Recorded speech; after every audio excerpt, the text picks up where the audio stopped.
Y crypto market is crashing. Bitcoin अपने all time high से 70% down हो चुका है एंड ऑल्ट कॉइन्स का तो उससे भी बुरा हाल है। कुछ ऑल्ट कॉइन्स तो 99% तक क्रैश हो चुके हैं। तो ऐसा क्यों हो रहा है, मार्केट क्रैश क्यों हो रही है? Let's understand. Number 1, Russia and Ukraine war.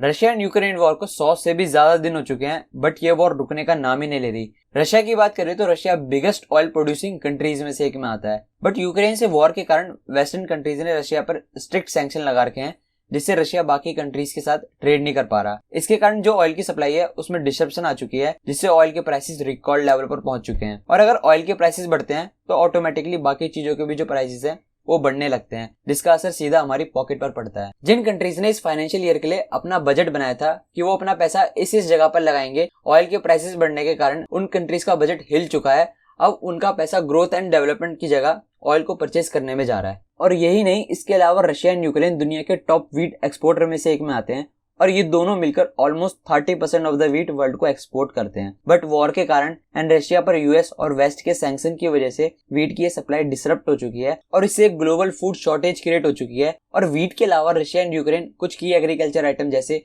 Sunflower, corn, barley, जिसको जॉ भी कहते हैं, इनके बिगेस्ट सप्लायर में से एक में है। बट इस वॉर के कारण एग्रीकल्चर सप्लाई चेन टूट गई है, जिसके कारण एक ग्लोबल फूड क्राइसिस खड़ा हो गया है और जो फूड इन्फ्लेशन है वो बढ़ता ही जा रहा है और इसका असर फाइनेंशियल मार्केट पर साफ साफ देखा जा सकता है। इसके कारण इन्वेस्टर्स पैनिक में आकर अपने स्टॉक्स, क्रिप्टो को सेल कर रहे हैं, बिकॉज कोई भी नहीं जानता कि अब नेक्स्ट क्या होने वाला है।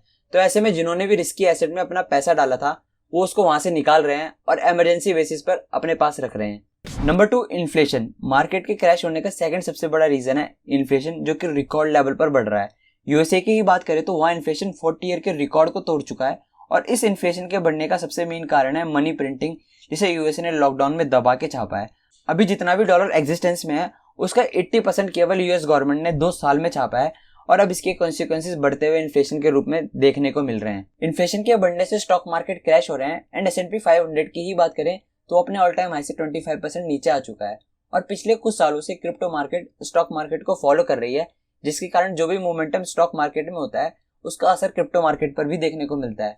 इसके कारण बिटकॉइन अपने ऑल टाइम हाई से 70% से भी ज्यादा नीचे आ चुका है और कई सारे ऑल्ट कॉइन्स तो 95% तक क्रैश कर चुके हैं। Number 3, rising interest rate. अब यूएसए के सेंट्रल बैंक फेडरल रिजर्व ने मनी प्रिंट करके जो रायता फैलाया है वो उसको इंटरेस्ट रेट को बढ़ा के समेट रहा है। जून में फेड ने इंटरेस्ट रेट को 0.75% से इंक्रीज किया, जो कि 1994 के बाद से सबसे बड़ा हाइक था।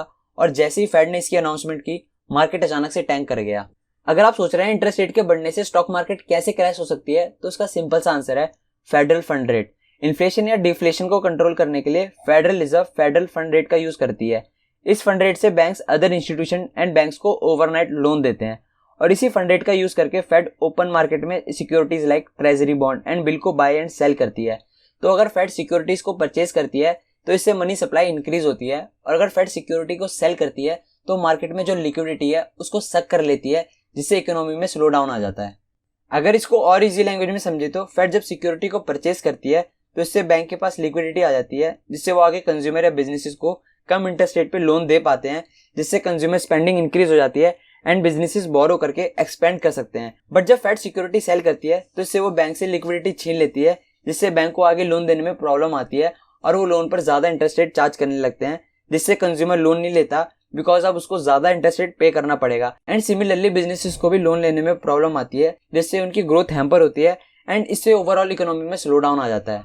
बिकॉज अब हर कोई पहले के मुकाबले कम स्पेंडिंग कर रहा है और ज्यादा इंटरेस्ट रेट बढ़ने के कारण मोस्टली लोग जिन्होंने रिस्की एसेट जैसे स्टॉक या क्रिप्टो में अपना पैसा लगाया था वो वहां से उस पैसे को निकालने लगते हैं, because they need money in this situation.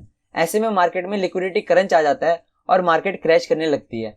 Crypto market के क्रैश होने का अनदर रीजन है लूना। लूना का क्रैश होना क्रिप्टो इंडस्ट्री के लिए डिजास्टर साबित हुआ। यूएसटी के पैक को बचाने के लिए लूना ने अपने ऑलमोस्ट सारे बिटकॉइन जो रिजर्व में रखे थे उन्हें सेल कर दिया, जिनकी वैल्यू अराउंड $3.5 बिलियन की थी।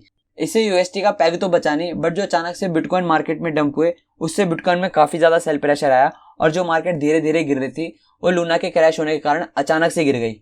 लूना ने क्रैश से कुछ वीक पहले ही अपना $80 का ऑल टाइम हाई टच किया था, बट यूएसटी के डीपैग होने के कारण केवल 3 दिन लगे उसको जीरो होने में। इस लूना क्रैश से कई लोगों को काफी बड़ा चूना लगा। इवन दुनिया का सबसे बड़ा क्रिप्टो एक्सचेंज बाइनेंस, जिसके पास $1.6 बिलियन के लूना थे, क्रैश के बाद उनकी वैल्यू केवल $2200 ही रह गई। Another reason for crash is worries of recession. USA के फर्स्ट क्वार्टर में जीडीपी का नंबर नेगेटिव आया है and there is a high chance कि जो नेक्स्ट क्वार्टर है उसमें भी जीडीपी का नंबर नेगेटिव आएगा, because consumer spending, interest rate and inflation के बढ़ने के कारण कम हो गई है। और अगर सेकंड क्वार्टर में भी जीडीपी का नंबर नेगेटिव आता है तो ऑफिशियली यूएसए रिसेशन में चला जाएगा, और अगर यूएसए रिसेशन में गया तो इसका असर पूरे ग्लोबल फाइनेंशियल मार्केट पर देखने को मिलेगा। तो ये थे कुछ मेन रीजन जिनके कारण स्टॉक मार्केट से लेकर क्रिप्टो मार्केट क्रैश हो रही है। बेयर मार्केट में डम मनी मार्केट से बाहर निकल जाता है and only smart money market में रह जाता है। इन स्मार्ट मनी में वो लोग आते हैं जो proper research and fundamental analysis करते हैं और मार्केट के बारे में अच्छे से नॉलेज लेते हैं। वही डम मनी में वो इन्वेस्टर आते हैं जो केवल 25 दिन में अपना पैसा डबल करना चाहते हैं। ये ना ही कोई रिसर्च करते हैं, ना ही कोई फंडामेंटल एनालिसिस करते हैं। ये केवल यूट्यूबर एंड सोशल मीडिया पर किसी इन्फ्लुएंसर पर बिलीव करके अपना पैसा डालते हैं, बट एट द एंड ये अपना लॉस ही करवाते हैं। बट ऑलवेज रिमेंबर, असली पैसा बेयर मार्केट में ही बनता है। बेयर मार्केट अच्छी अपॉर्चुनिटी होती है मार्केट में एंट्री लेने की। इसमें जितना हो सकता है आपको अपनी नॉलेज एंड रिसर्च पर फोकस करना चाहिए, ताकि जो अगला बुल रन हो वो आपके नाम हो। तो होप आपको ये वीडियो पसंद आई होगी और आपको इससे कुछ सीखने को मिला होगा। तो तब तक चैनल को सब्सक्राइब एंड वीडियो को लाइक कर देना। मिलता हूं मैं आपको नेक्स्ट वीडियो में, तब तक के लिए गुड बाय।